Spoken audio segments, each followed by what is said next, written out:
Business owners, listen up because you are going to love today's episode, I am sure. Mimi Nicklin is in the house. She's a CEO. She's a keynote speaker. She's an author. She's a podcast host. And most importantly for today, she is an empathy expert. So I'm looking forward to digging deep.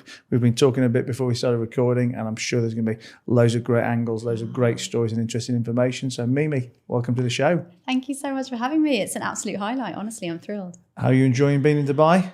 It's hot. It's definitely hot. It is very hot at the moment. It is. You know, I always say that people say that New York is the city that never sleeps, but perhaps they've never been to Dubai because it is just epically busy, isn't it? It's phenomenal. It's just bustling everywhere you go. But I think I've been to New York a couple of times. I mean, I don't know it intimately, but for me, that's the city that never sleeps, but it's almost like aggressively not sleeping. Whereas, Dubai is still a kind of a happy, friendly place. Yeah. Maybe an empathetic place. Oh, that's debatable, but maybe it is. Yeah, it's definitely a different type of busy, but it's, I feel like there's just opportunity on every corner in the city. Wherever you go, someone has another opportunity. So it changes, right? It changes week to week. Phenomenal. It's a phenomenal place. It's been a great trip. Love it. I mean, I came here accidentally. I was telling you just before we started, like 3 and a bit years ago now. Came for a week, 3.5 years later, still here. And I just can't imagine being anywhere else. I always say I do the PR for Dubai. So isn't that the unpaid exactly. PR agent? I am an ambassador. Yeah, exactly. Like an honorary Emirati. Amazing. So look, let's get in with the juice. What is empathy? It's a good question. Fundamentally, empathy is about perspective taking. So empathy is the ability to stand in the shoes of someone else, to understand how someone else sees the world, is experiencing it, or has a perspective about it. So it's about being able to see beyond yourself and understand how the other people or person that you're with is seeing the same thing that you're seeing, but perhaps in a different way. How's that different to sympathy? Oh, it's very different, actually. So empathy is a skill set. Sympathy is an emotion. Okay. So empathy is built into your prefrontal cortex, Matt. We are born with the ability to empathize, unless you have a neurological reason to not have it. But so for 99% of the population, we are born with empathy. It's built into the prefrontal cortex, the front part of your brain. It is a pro-evolutionary skill set. It exists to help the human race survive. But we may choose not to use it. Exactly. You may choose to use it. I say that all the time on stage. You and I are like in tune. But yes, because it's a skill set, you can choose to use it. Whereas sympathy is an emotion. When you have empathized with someone, you can choose to sympathize. You can also choose to use that information differently. So empathy is a data set. It's about insight. It's about understanding how someone else is feeling or seeing things. Sympathy is feeling for them. Okay. Which is a very different thing, really. And I mean, we're here talking primarily about business, but I guess the crossover from business and life is in everything. But I mean, just let's dig a bit deeper on empathy before we get into specific business situations. I mean, when do people use it? When do people not use it? What are the benefits? So in life, the benefits are endless. In fact, in business too. So often when I'm working with businesses, I say there is no data set that doesn't prove the benefits of having higher levels of empathy in the workplace. But in the world at large, we're experiencing something called the empathy deficit. That is the lack of empathy in our world. Now, when you understand and recognize that empathy is an evolutionary skill set, that we need it to not to thrive, Matt, to survive, the survival of the human race. We can't survive when we're alone. So when there are low levels of empathy, the first thing you'll see is that the isms, racism, ageism, sexism, ableism, any of them, go up. So low levels of empathy segregates our society. It pulls us apart. And when that happens, you see all kinds of gaps growing, bullying, segregation, isolation, all kinds of things. So it has a very negative impact, not least of which is an impact on our mental health. So today, we have 400 million people with depression, right? We're carrying, as you probably speak to with your other guests, a mental health crisis out there in the world. Now, of course, that can't only be drawn directly to empathy, but our lack of connection is fueling that. And on top of that, we have a loneliness epidemic. So statistically, 52% of us are lonely. That's half the world, 3.5 billion lonely people. Now, when you recognize that loneliness is as dangerous to our health as smoking 15 cigarettes a day, we have a problem. This is one of the highest burdens on our healthcare all over the world. And just on that depression and on that loneliness, I mean, I guess just so we can, benchmark. I mean, what is the barometer for classifying someone as depressed or classifying someone as loneliness? And I'm always conscious of how I choose my words. And I've had quite a few mental health experts on the show, and whether that's people who are coaching others or people who've suffered it and come out of it themselves. But one of the things I often talk about with it is how I feel it's overused as well. That particular words like anxiety, and I never say it to take away from the issues that people with genuine issues do have, but I also feel that depression gets used as a word. Where you're not depressed, you're just pissed off. You've had a bad day, or you don't have mental health issues. You're just a bit stressed. I mean, so in terms of being clinical and being an issue, I mean, what is the cutoff point, the barometer here? So I'm not a mental health specialist to be able to tell you the specifics by country, but the data around the 400 million is coming from the World Health Organization, and they measure it differently in different countries depending on the healthcare system within that country. One of the directors towards mental health, the mental health crisis that we're living in and these people, is the rate of suicide. So when I started this work, and I lived here in Dubai, I lived here for 4 years, and I wrote my first book here alone in 2019 and 2020. And when I discovered the empathy deficit, and I was at the very beginning of my journey with this, I found one statistic within this mental health space that really, stopped me in my tracks. And that is that the second biggest killer of our youth, 14 to 24-year-olds, is suicide.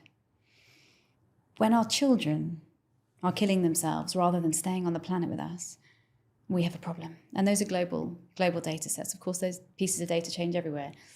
But the impact on youth suicide, and in fact also across the board, suicide across the board, even in men, professional men, the statistics are huge now. We have problems depending on the country. Those levels change. But the crisis is being monitored and measured by the WHO, and that's where I take my data from in terms of those numbers. Okay, so let's take that back to empathy. What, the suicides? Well, no, we were talking about its use and relevance in day-to-day life, and how you benefit, how we don't benefit, and you went on to talk about loneliness and depression. So where does the empathy fit into that with people not behaving in the right way towards others, or not not using this skill set that they've been given? So as people, we need connection in order to function really well. So people often talk about the mind-body connection. When you are lonely, when you are feeling that you don't belong, when you feel that people don't see or hear you, you're not recognized, you are physiologically triggering your system, right? So from a mass social point of view, when you feel that you're alone, and perhaps you've experienced this, Matt, when you go to an event and you walk into a room, maybe a networking event, and you think, oh, I don't know if there's anyone here like me, or I'm not sure about this, right? Loneliness is not the lack of people, it's the lack of connection. And that connectivity is critical to all of us as human beings. When we feel disconnected, when we feel that we don't belong, when we feel lonely, it triggers something called the fight or flight response in the brain. That is an evolutionary ability for our bodies to protect ourselves, actually to stay alive, right? So when we were cavemen and women back in the day, and we lived in the jungle, and a saber-toothed tiger came out at us, our brains would register the threat, and it would change the way that your body works in order to either fight the tiger or flight it, run away. Because of that, what it would do is it would move the blood, the energy, the oxygen from the brain to the parts of the body that you need to flee or to fight, right? Legs, lungs, heart, all of those things. And therefore, move the energy or the blood away from the thinking parts of your brain, because you don't need to think when you're trying to survive, right? Now, the human brain is this amazing thing. In fact, there's data showing that our IQ as a nation, as a world, improves every 7 years. So the brain is always evolving. But the one thing that the brain still cannot do is recognize the difference between threats. So whether you are feeling anxious because there is a tiger, or because you've got a terrible boss, or because you're chronically lonely, or because you've been trying to date for 5 years unsuccessfully and you feel really alone, whatever that trigger is, the brain will respond in the same way. And when it moves that oxygen and energy out, it also produces hormones, adrenaline, cortisol, and puts them into the body. Now, those hormones are meant to help you. Anxiety is actually a really good thing. Anxiety is your body saying, there's a threat, hang on, you should review this, you should be careful, there's something risky, you've sensed it, you need to respond. But we're not meant to live with cortisol and adrenaline in our bodies for 12 months of the year. So that's why that connection to health is so, so critical. When we have a society that is disconnected, not only do they have lower immune systems, they're less able to fight disease. So we see higher levels of type 2 diabetes, high levels of cardiovascular health problems, inability to heal. So there's data that shows that two people with equal physiological risk from cancer, the person that is disconnected will heal slower than the person that is connected. So it's a huge impact on our life. On top of that, it creates things like bullying, gaps in society, issues in schools, violence, all kinds of social ills that rise when our connection as human beings decreases. So when we talk about, let's say, developing empathy or using it, I mean, we say it's a skill, but is this something that people can really get better, or is it just, because like to me in simple terms, this sounds like, you just put yourself in someone else's shoes, you're just thoughtful, you imagine if you were in their situation. Now, whether or not, I guess you can still do what they want you to do, because you've got yourself to look after at that point as well, haven't you? But how do you develop skills in empathy? So empathy is fundamentally about listening. So the backbone of empathy is just to listen. And listening seems like this really simple thing to do, especially if you're a podcast host. You're used to listening. You are practiced at listening, Matt. Every week of your life, you sit here and you listen. You know how to do that. But as a society at large, we've forgotten how. And what are we listen. doing? What we're hearing, but not listening. Exactly. See, you and I should go on stage. It's the second time you stole my line today. Yes, exactly that. But because we're too busy, because we're disinterested. Because empathy has two great enemies, like kryptonite for empathy. One is low time, and the other is high stress. And if you ask all your listeners to pop their hand up wherever they're listening today, whether they have high stress and low time, they're all, most people are going to say, yes, me, right? Because to listen, you need time, right? What we do in our lives so often, we go, hi, how are you? I'm fine, thanks. How are you? That is not listening, right? That is not hearing each other. There is a very different line between those two things. So listening is an active skill. The difference is when you listen to understand versus listening to reply. And most of us are listening to reply most of the time, especially in the workplace, right? You sit in a meeting and your boss comes in and he says, we have to change the timeline. We're not going to be able to deliver. I told you it's August. Now it's got to be July. In your head, you're going, well, I'm going to have to tell him we can't do that. There's no way. The factory won't be able to, all those things, right? You are hearing him, but you're not listening because you're already formulating what you want to say when your gap comes. It's a little bit like when you go on an aeroplane, when you take off in the plane for not long, 15 seconds or so, you can hear that noise. But you don't sit there for 8 hours listening to that noise. You adapt. That's your hearing. It's a passive reality. Your body, unless you have a hearing issue, your body does that for you. It will monitor what you hear. Listening, you have to be active in. You actually have to show curiosity. You have to use questions. I teach a lot of neuroscience around how we use linguistics that enable people to connect and listen better.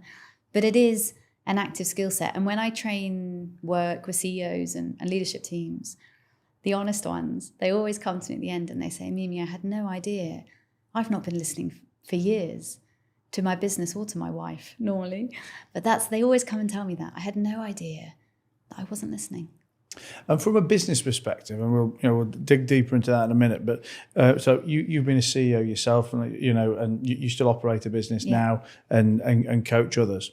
But as a business owner, taking lessons in empathy, what are they hoping to achieve? What are the business benefits? Is it I guess how can we equate this to ROI? Yeah, gosh, I could just talk about it all day.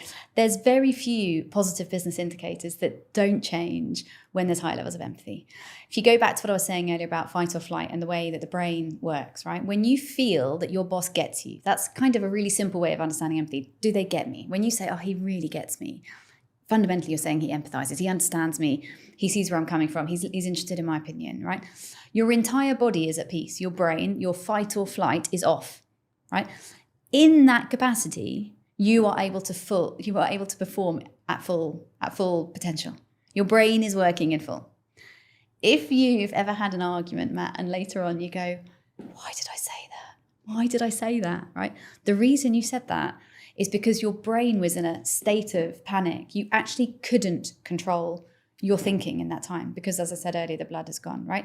So when you bring that back to the workplace, you're going to see higher levels of productivity, higher levels of output per capita, higher levels of motivation, engagement, lower levels of absenteeism, lower levels of presenteeism, higher levels of loyalty. The list goes on. There are no business indicators that don't improve across categories, across countries, that when there's higher levels of understanding, there's higher levels of motivation. People work longer hours out of choice. In fact, 73% of people say, if I have an empathetic boss, I will work longer hours out of choice. I want to do better for that person.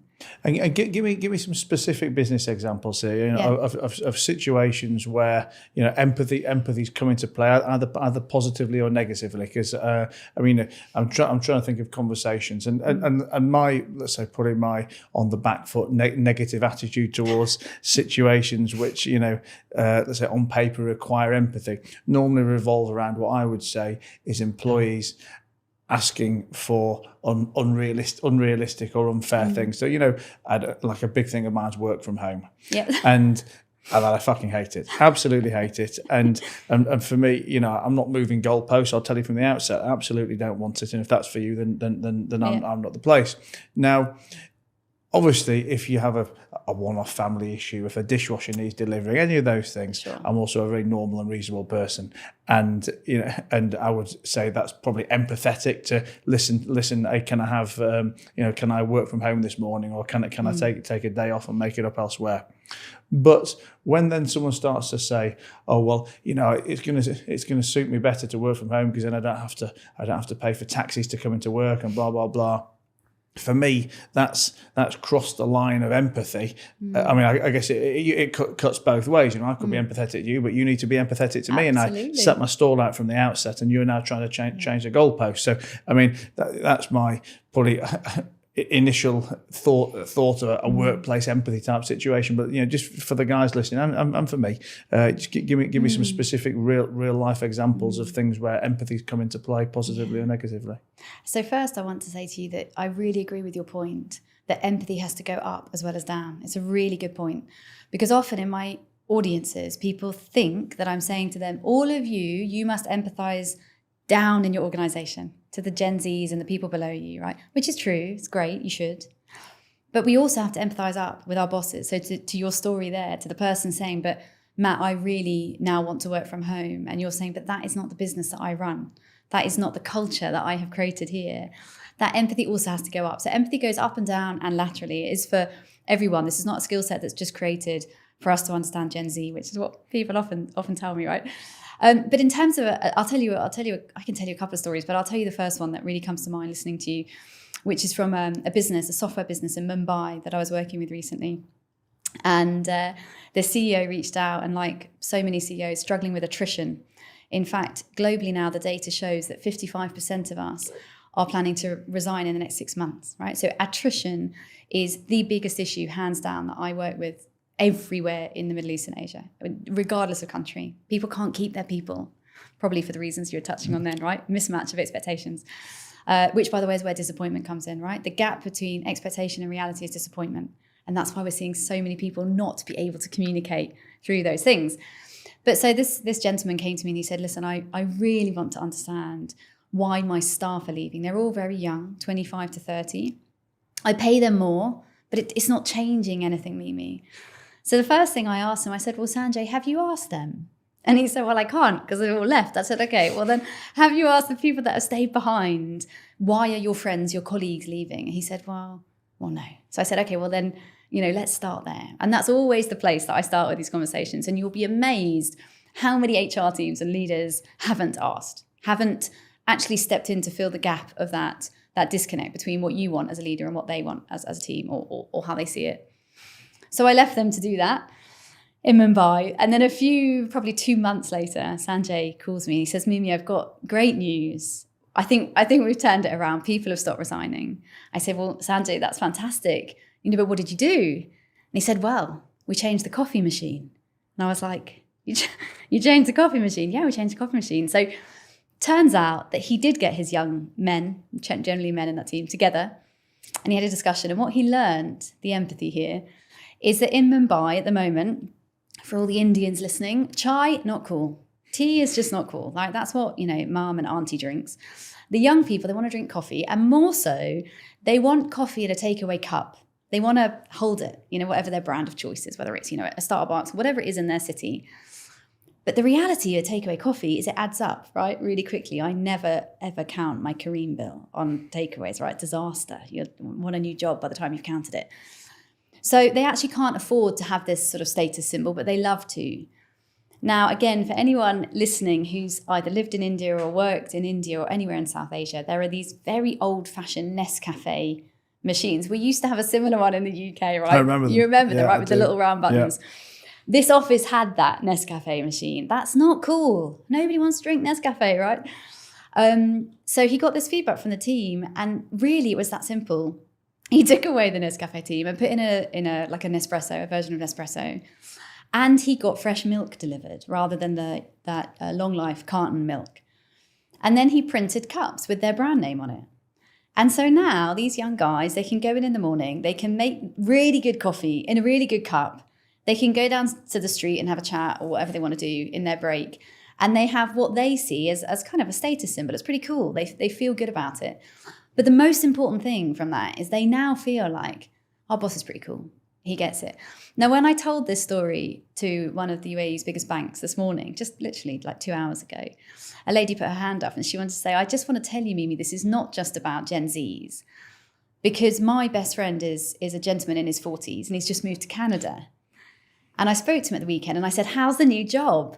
And the first thing he told me was, I've got amazing coffee, right? So that would be my example here of empathy, Matt. And I think the reference you gave is the one that I always get. Is it, Mimi, is it about giving them more time off or letting them work from home or flexi hours or all those issues that are at hand at the moment? And of course, there is space to understand each other better in those things.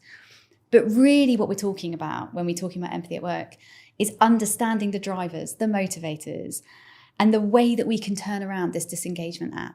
Because we have now, according to Gallup, only 23% of the global working population is engaged, which means 75% of your team, listeners, is disengaged, right?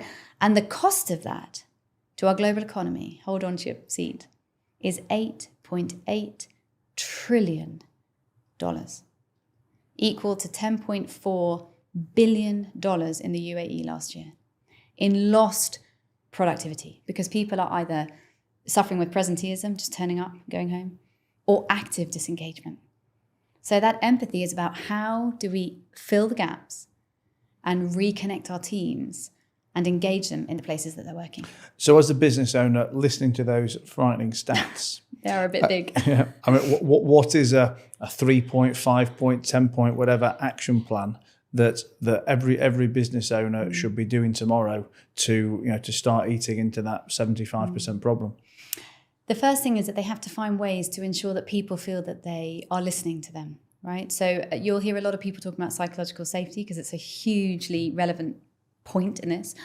We need cultures where people feel able to speak up, to share their opinions. So for anyone who doesn't really know what psychological safety is, it's fundamentally the ability to speak without fear of a negative response, right? Whether that's sharing an idea or a new innovation, or it could be a complaint or a criticism, right? It doesn't have to be. It could be a positive thing. We need to create environments where people, all ages, not just the young ones, feel able to communicate. And when they do that, they trust that you're going to listen to them, right? That there's a feedback loop here. There's a conversation to be had. So we have to create those cultural environments where that is able and open. You'll find many HR teams having kind of engagement surveys or open forum discussions, various different interventions to enable that dialogue, because there is a huge difference between dialogue and debate or discussion, right? That open communication in the workplace and enabling people to feel that they can really make a difference. They can be heard. Not everybody wants to be a star. Not everybody wants to be a promoted leading person in a business, right? But according to data, 93% of people do want to grow. People want to do well. When you take a toddler to a birthday party and they lose the race or the game, what do? They cry. We don't want to lose. We want to win. People want to perform. But we also have to create environments where they feel able to do so. So you mentioned toddlers. I mean, how does this apply as well to home life? You know, as a parent, as a husband, as a father, wife, brother, sister. I mean, is this a communication problem? You know, in all aspects of our life. It is, and I always said I'll never teach children. I am a mum. I have a little girl. How's your little girl? She's 6. And I always said I won't teach. I'm not a teacher. You know, I don't want to say the wrong thing to other people's children. But what I realized in this journey, to your point, is that if we don't actually actively try and change this in the school system and teach our children to listen better and empathize better, we're not filling the gaps of the future. Now, the amazing thing, Matt, is that children, and I do work in communities in extremely, extremely poor African communities where there's no education, there's often no caregiving for these children. When you ask them what empathy is, and maybe you don't use the word empathy because they might not understand that specific word, they know intuitively exactly what it is, right? Children, and I'm talking about kind of under 8s, instinctively know how to listen and how to hear each other, but we lose it. So often in our home lives, in parenting, again, back to high stress and low time, we're not listening to our children enough. And that's a really hard thing to shift. And I'll tell you another story. It happened a few weeks ago. I spoke to a very big audience, and at the end, a gentleman from the Gulf came up to me and he said, Mimi, I think I've done a really bad thing. And I was quite taken aback by that in a conference. I said, okay, you know, tell me what's been going on. And he said, well, my son came home yesterday and he had really bad grades. And I shouted at him. And I think I really hurt him.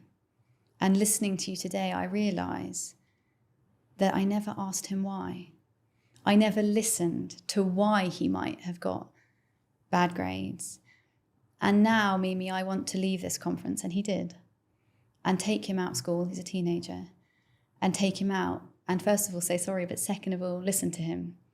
And then 24 hours later, this gentleman messaged me and said, I want to tell you, Mimi, that I did do that. I took my child out for dinner. And I think you may have changed my family forever because we realized we haven't been listening to each other for many years. And often when I tell similar stories to that, there'll be at least a quarter of the audience that will put their hand up or engage and say, I think that's true, Mimi. I don't think I've been listening either. Because life is fast, especially in Dubai, as we touched on at the beginning. Everybody's rushing for the next thing. To be able to hear each other, to be able to really listen, we have to slow down.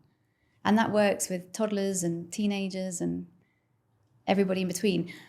When you listen more, people will tell you more. What if you start to listen and realise you don't like what you're listening to? Well, that comes back to judgment.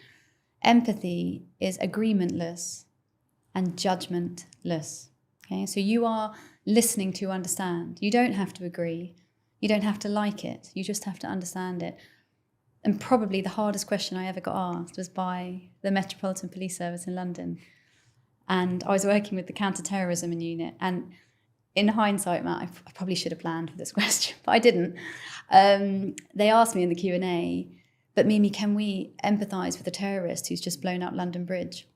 And for a second, it really threw me because that is a really big question. But of course, the answer is yes. You don't have to agree, and of course, most of us wouldn't. You definitely don't have to like it because most of us won't. But if you track back that person's story and journey to how they got to that moment when they showed the behaviour that they did, can you understand it? Yeah. You can understand how somebody got to that environment and made the decisions they do. So listening to someone has actually very little to do with liking what you're hearing and far more about understanding where they're coming from. And what are the skills or what are the tactics of being a good listener other than, I guess, listening and blocking out distractions? Your point there is really valid. So the first thing in the world that we live in is getting rid of your cell phone for a little while. There's research that shows, and I don't have mine near me, but if I did, I would show you it on our cameras. If I took my phone out right now and just put it on the table, I didn't look at it, I didn't touch it, but it's there. The research will show that the quality of the engagement decreases because your brain is automatically going to think, why should she put her phone? Is she looking at it? Is she not interested in me? Does she want to get out of this podcast, right? So yes, limiting distractions is a really important one. Eye contact, we just are very unpracticed at this. And that is partly due to tech because we've got our phone in our hands most of the time. And the best way I can tell you and your listeners to practice your eye contact is to try and notice, I've just done it with you, try and notice the colour of someone's eyes. Yeah, there we go. Not that obviously, because people are going to be like, who is this guy looking at me like in the marina? But yes, if you try and notice the colour of someone's eyes, it will take a couple of seconds. And in that couple of seconds, the other person won't notice because you're not going to do it like that. You create connection. And eye contact, again, it impacts the subconscious. So it creates a different chemical reaction in the body. So eye contact is really, really important. If you have children, small children specifically, get down to their eye level, particularly if you really want a young child to tell me why you did that. If they've been naughty or they've done something, come down so that you can see them eye to eye and the quality of the information goes up. So eye contact is really important. Body language is really important. Leaning into the conversation, not crossing your arms. Crossing your arms is...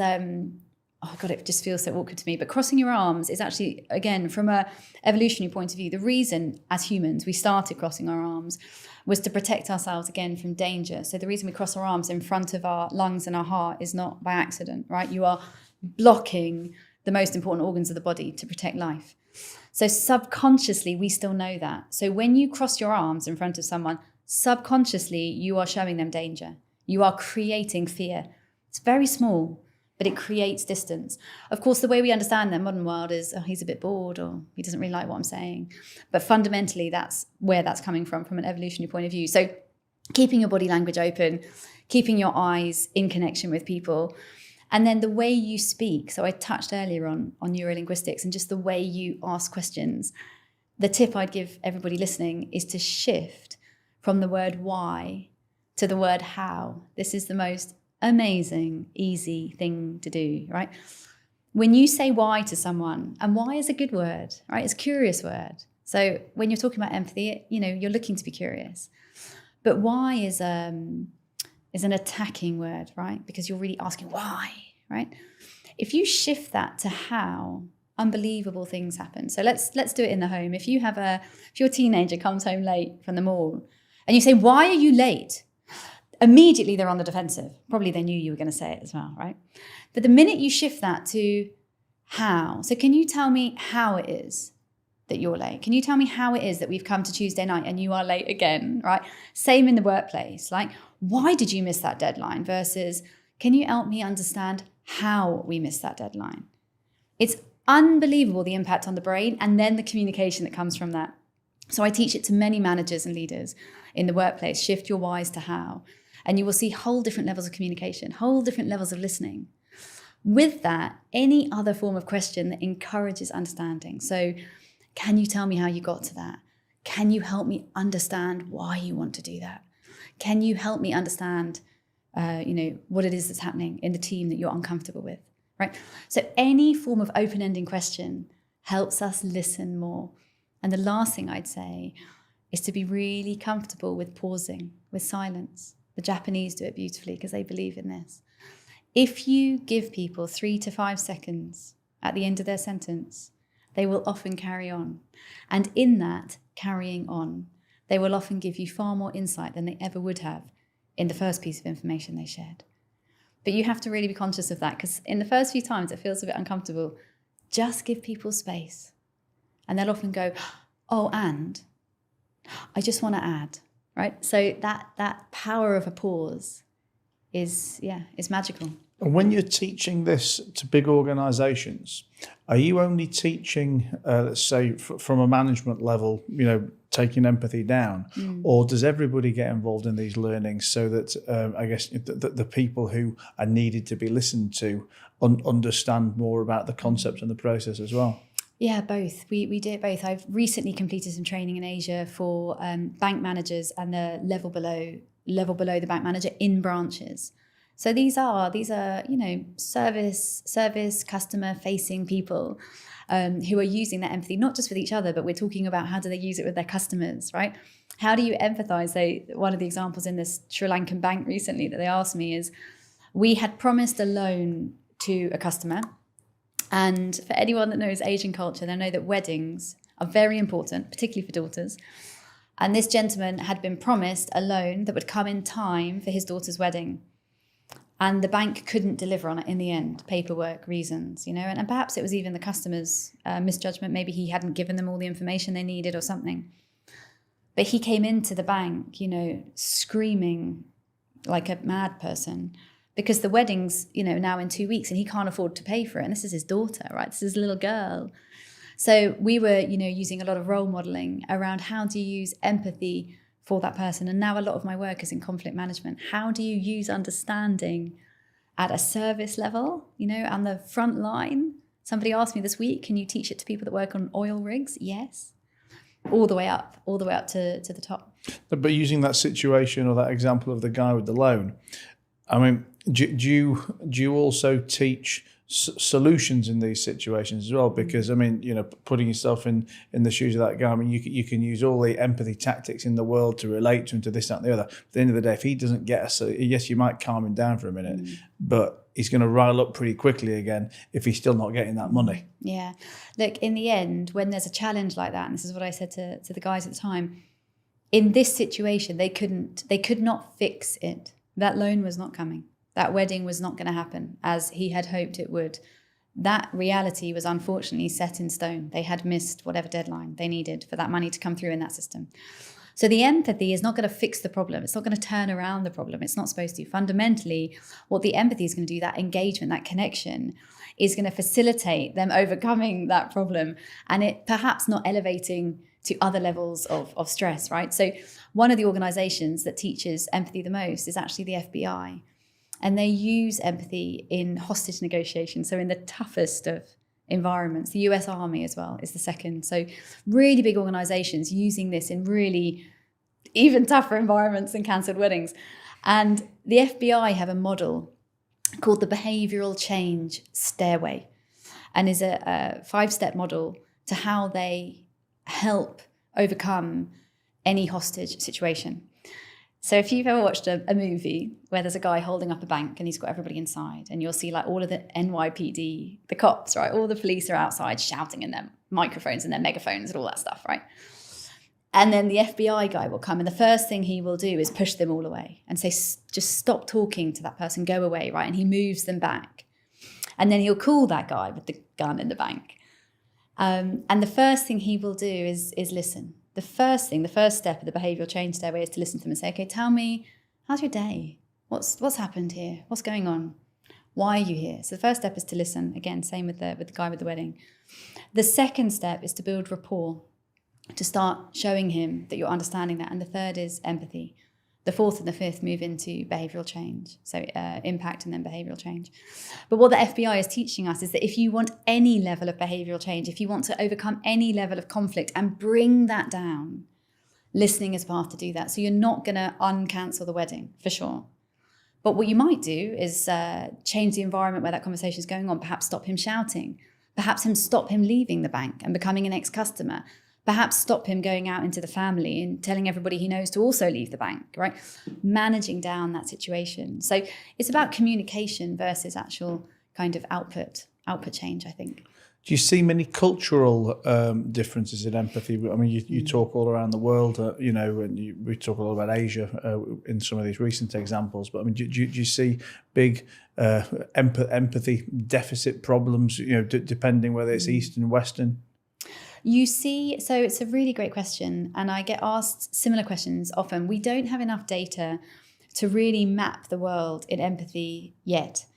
However, what we do see is the difference between collectivist and individualistic societies.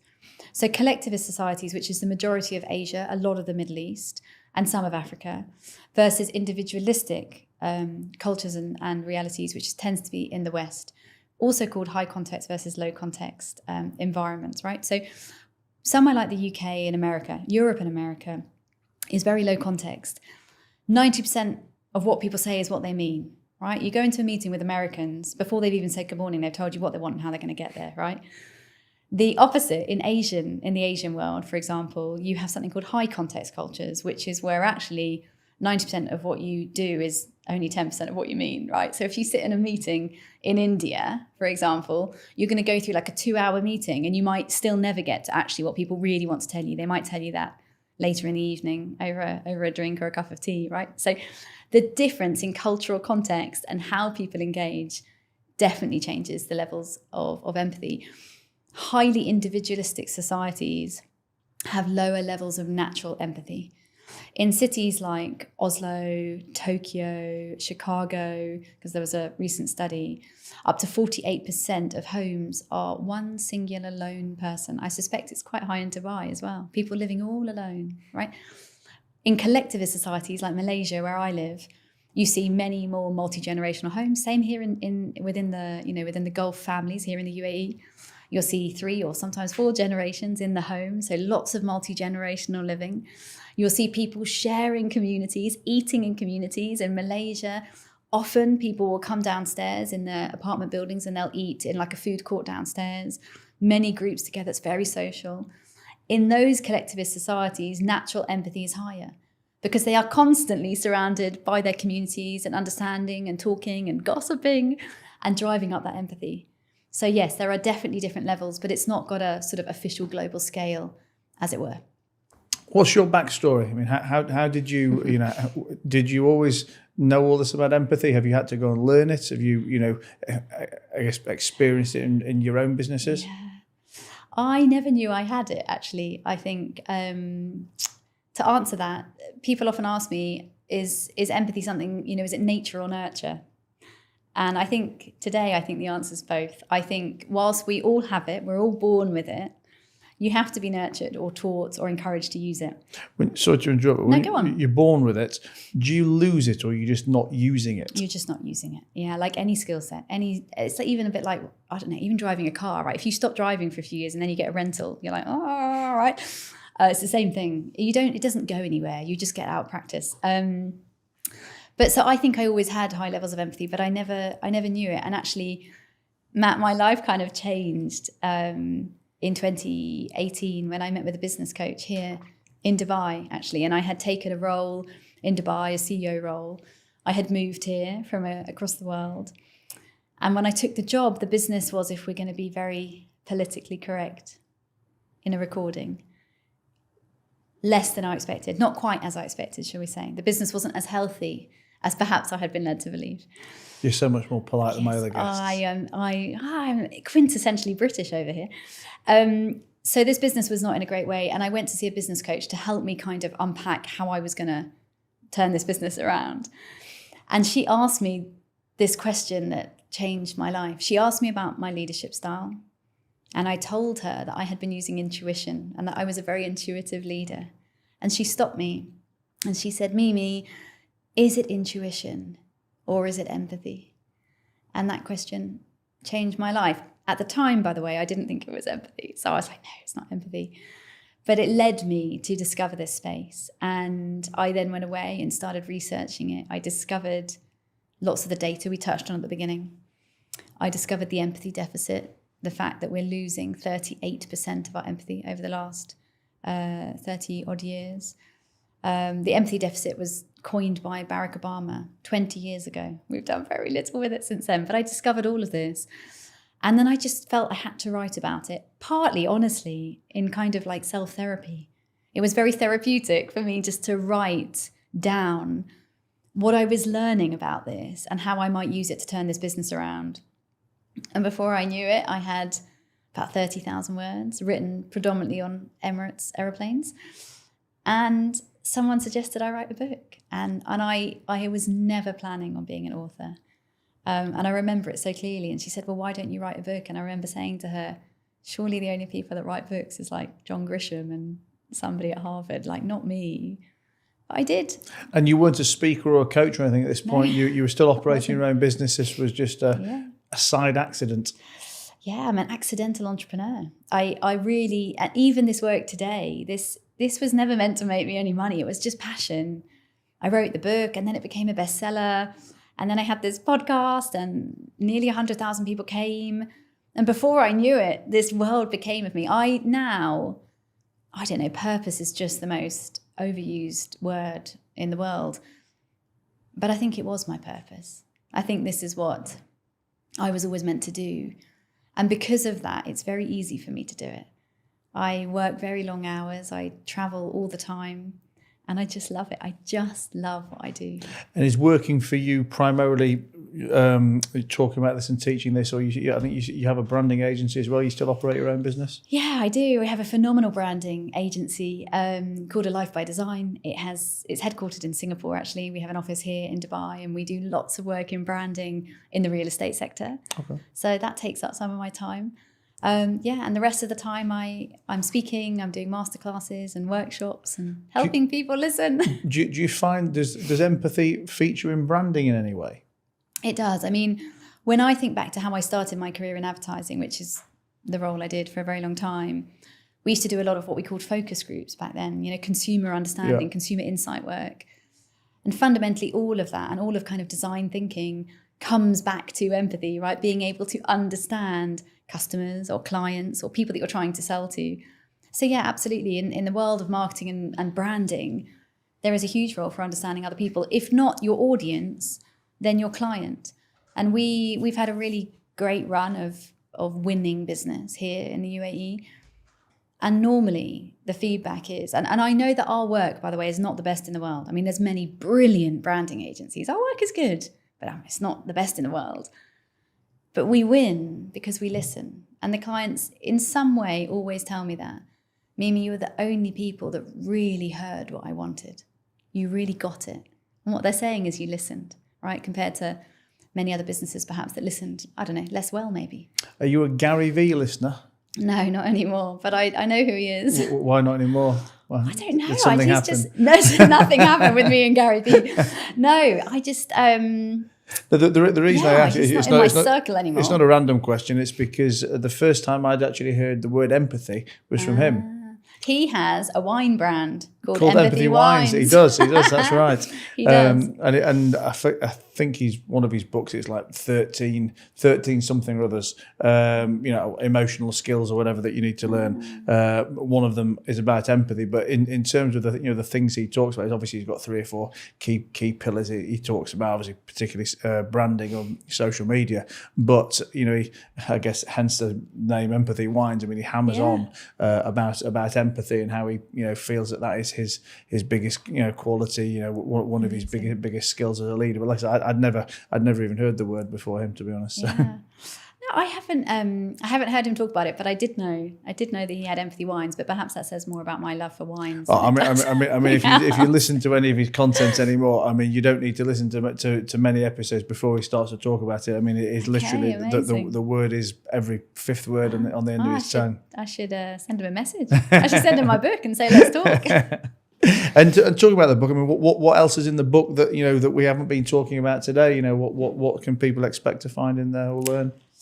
Well, that book that you're talking about is my first book. It came out here. It was published here in the UAE in 2020, so it's a couple of years old now. It is fundamentally the story of this leadership journey of turning around that business, and we did. It became a huge success.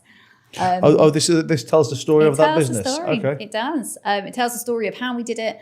It has lots of steps in there and learnings in there. What we did to the environment. All kinds of things. Give us a spoiler. Other than empathy, how did you turn it around? A spoiler. One of the things in there is we talk about the scent that we used in the office to create a more engaging environment. Okay. So we talk about scent. We talk about coffee machines. We talk about seating.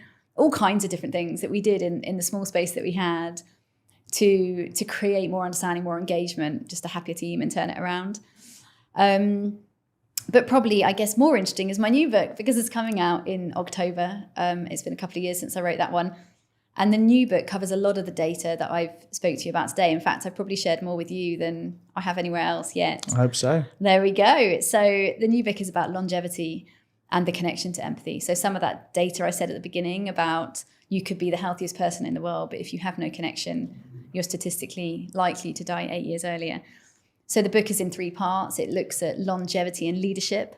So why is it that listening and listening-led leadership is going to get you promoted, number one, but help you have a longer career, more success in your career?